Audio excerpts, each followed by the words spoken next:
बिस्मिल्लाहिर्रहमानिर्रहीम। एक बार इस मुनफरिद तरीके से अंडे और हरी मिर्चों की ये रेसिपी बनाएं, आप यकीन करें सब हैरान रह जाएंगे और आपसे बार बार फरमाइश पर बनवाएंगे। तो आइए चलते हैं, रेसिपी को स्टार्ट करते हैं। रेसिपी के लिए हमें चाहिए 2 अदद अंडे। तो अंडों को यहाँ से मैं निकाल लूँगी एक बाउल में। इस रेसिपी पे मैं यूज़ कर रही हूँ 2 अदद अंडे। तो दोनों अंडे मैंने एक बाउल में निकाल लिए हैं। अंडों को हमने लेना है फेंट। तो यहाँ पे स्पून की हेल्प से मैं अंडों को फेंट लूँगी। थोड़ी सी इसमें आपने यहाँ पे नमक ऐड कर देना है। मैंने यहाँ पे ऐड किया था, लेकिन वो जो वीडियो है वहाँ से स्किप हो चुकी है मुझसे। तो यहाँ पे बिल्कुल 2 चुटकी या 1 चुटकी के बराबर आपने इसमें नमक ऐड कर देना है। बाकी हमने इसमें कुछ भी ऐड नहीं करना। उसके बाद हम लेंगे हरी मिर्चें। हरी मिर्चें आप तक हैं जितनी आप पसंद करते हैं, या फिर आप इस बात का भी ख्याल रखिएगा कि बहुत ज़्यादा तीखी ना हो आपकी मिर्चें। अगर तो आपकी मिर्चें तीखी हैं तो आपने उनकी क्वांटिटी को कम कर देना है, या फिर हल्की वाली जो है, जो कम तीखी मिर्चें होती हैं, आपने वो लेनी है। अच्छे से मैंने इनको वॉश कर लिया था। वॉश करने के बाद हमने इनको सेंटर में से कट कर लेना है। तो सारी जो हरी मिर्चें हैं उनको मैं इसी तरह से सेंटर में से कट कर लूँगी।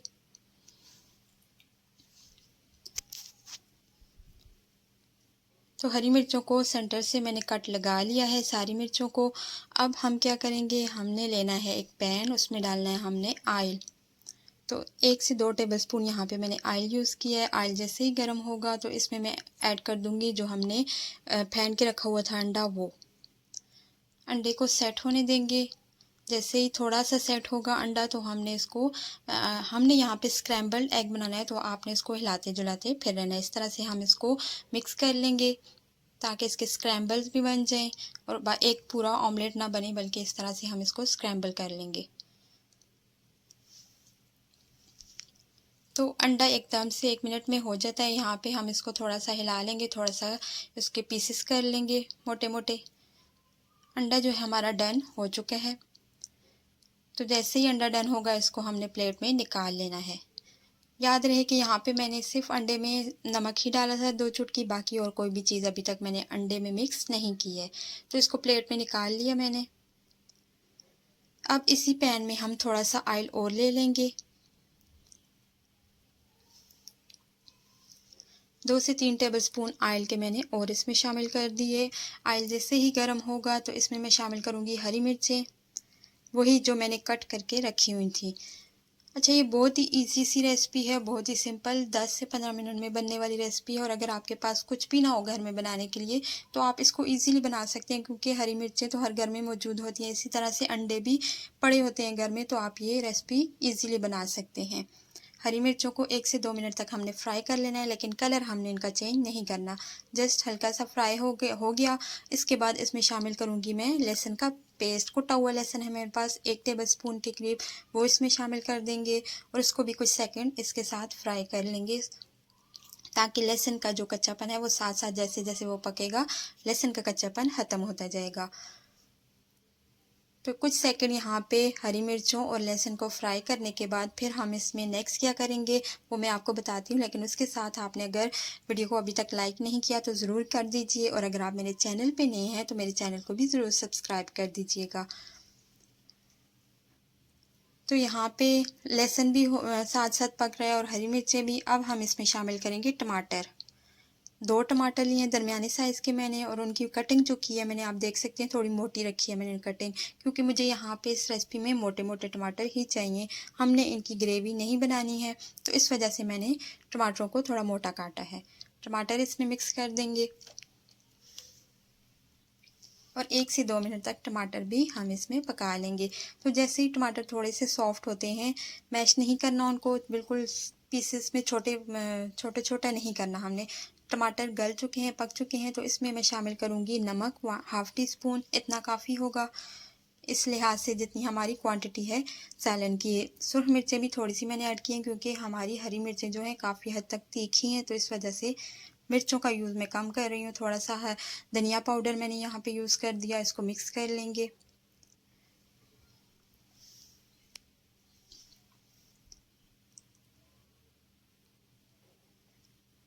अब इसके बाद मैं शामिल करूँगी दही। अभी मैं 2 टेबलस्पून ऐड कर रही हूँ दही के।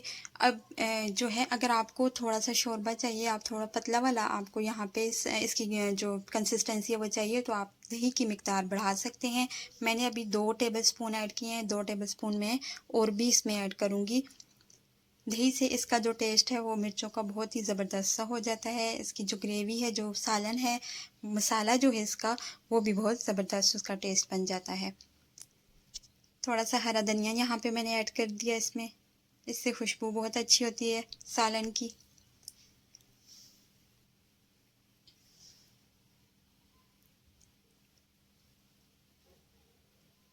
तो यहाँ पे मिक्स करने के बाद अब दही में 2 टेबलस्पून और डालूँगी। थोड़ा सा मुझे पतला सा इसमें जो इसकी कंसिस्टेंसी है थोड़ी सी पतली चाहिए, तो मैंने यहाँ पे दही के 2 टेबलस्पून और ऐड कर दिए हैं।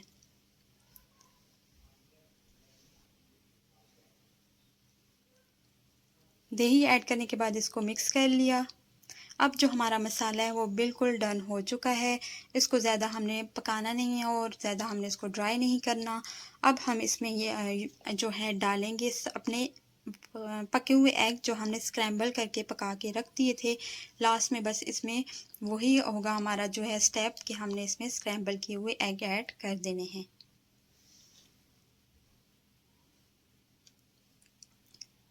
अंडे डाल के इसको मिक्स कर लेना है हमने। कोई मोटा पीस हो तो आप उसको छोटा कर दीजिए। 1 मिनट तक इसको पका लेंगे और 1 मिनट पकने के बाद हमने फ्लेम को ऑफ़ कर देना है। ज़बरदस्त सी रेसिपी तैयार है। 5 से 10 मिनट लगेंगे इस रेसिपी को और बहुत ही ज़बरदस्त, बहुत ही मज़ेदार सी बन के तैयार हो जाएगी। आप भी ज़रूर इस रेसिपी को ट्राई कीजिएगा।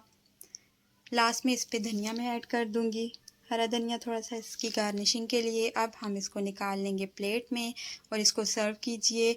बच्चों को ना दीजिएगा इस तरह की चीज़, क्योंकि इसमें बहुत ज़्यादा मिर्चें हैं। बड़ों के लिए ये जो है बहुत बेस्ट है। आप जो ज़्यादा मिर्चें पसंद करते हैं उसको खा सकते हैं, और अगर आप ज़्यादा मिर्चें पसंद नहीं करते तो आप कम तीखी वाली मिर्चें भी लेके इसको बना सकते हैं। उम्मीद करती हूँ आपको ये रेसिपी पसंद आई होगी।